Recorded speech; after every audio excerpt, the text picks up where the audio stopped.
Hello everyone, welcome here. My name is Omkar and today I will try to explain you about Python dictionaries. So without wasting much of your time, let us start the video. So as we know, there are mainly 4 data structures in Python: list, tuples, sets and dictionaries. They all store some type of data. So before learning about dictionaries in Python, let's first understand what a dictionary in general means. Dictionary is a book which contains words and their definitions. Like we use dictionary to obtain meaning of hard words, for example Holocaust, which means massacre. Similarly, instead of word, here we have key, and instead of its meaning, we have value. And just like that, dictionary is a set of key value pairs. So let's hop into our computer screen for better explanation.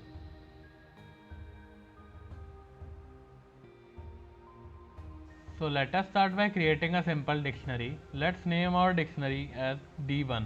We can make dictionary by using curly brackets or like using this dict and parenthesis. This is an empty dictionary. Let's try printing it out.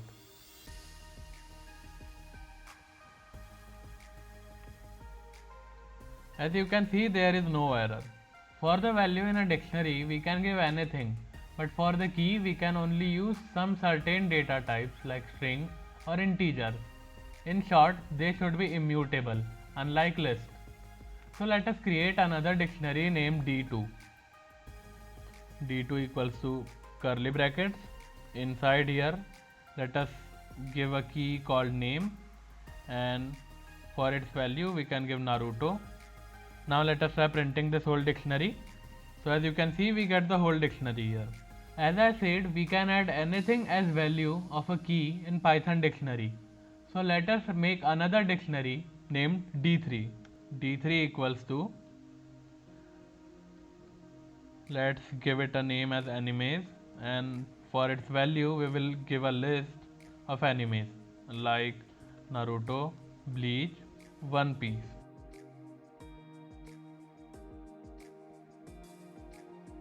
Now let us begin with accessing the elements in a dictionary. Let's access the name from our second dictionary. We will do print, and in bracket here we will print out from D2. In square bracket we have to type the name of the key. For this case it's name. Now let me try running it. As you can see, we get the value as the output. But there is a small problem with accessing elements in this way. Let me show it to you. Like imagine you have a very big dictionary, so you try to access key which is not present in the dictionary. Then the interpreter will throw an error called key error, which means the given key is not present in the dictionary. Let me demonstrate it to you. Like I do print, and as we know there is no key named age there, so let's try printing it. As you can see, we get an key error age. So to overcome this error, instead of using the square bracket, we can use the get method, which goes like this. We do d2.get, and inside this parenthesis you have to write the name of the key, which in our case is age. As you can see, we instead of error get a none message. So if you don't want to get a none message here, instead you can add a comma here. You can add a default value, like instead of none you will get the default value. For example, let me type not found here, and now when we run it you will see that we get not found here. You can add anything, like for a default value of age you can write anything 10, 12.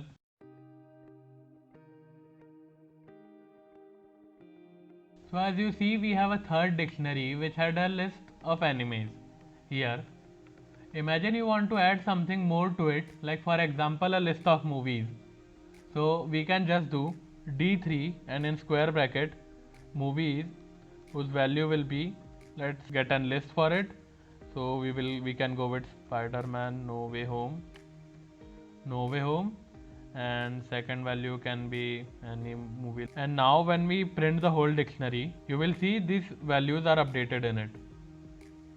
Oh, I made a mistake here. Instead of this, you have to add a equal sign here, like this.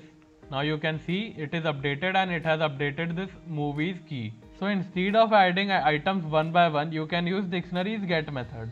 So let me comment this out. And if you think how I did it, it was with a shortcut control slash. I used it in Visual Studio Code. So now for the method, you will do d2 dot, oh well it was d3 dot update, and in this parenthesis you have to provide a dictionary. So we updated it there, and now when we print it, you can see it is updated. So now for some reason, if you want to delete some keys from the dictionary, you can use the del method, which goes like this. You type del and then the dictionary, and for here example you can, let's try deleting the movies from it.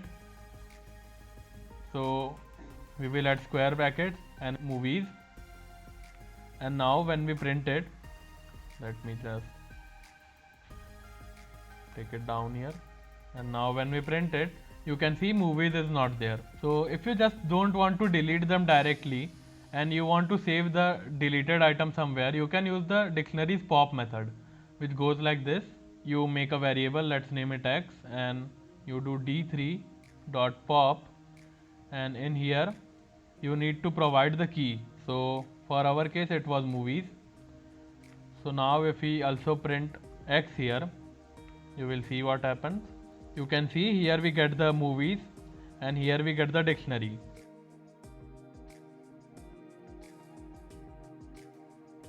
Now if you want to iterate through the keys of a dictionary to get a list of them, you can use for loop for that, which as follows is for keys in d3, let's print keys. So now you can see we only had animes, so we only got animes. Let's not pop it here. Now when we try, let me clear it out also. Now when we print it, you can see we get animes and movies both. If you want the values instead of keys, you can do values and values here also. If you are confusing it for this, like you can put any variable here. This is just a variable, like I can put I here or I here also. It will do the same, but you need to check from which list you are iterating it. So now you can see we get the values which were these two lists. You can do it for items also. You can see we get the items as animes and its value, and movie and its value. So now if you want to iterate through all of them, you can do that with the for loop also. So we go like for key, comma, values in d3.keys, comma, d3.values, and we will do print keys, key, and then let's add a line break, and then let's print the value, and let's again a line break. So you can see we get the keys here and we get the values here. So these were the basics of Python dictionary. There is so much to it that it can't be covered in a single video. You can always look for more in the Python's official documentation. Thanks for watching. Goodbye.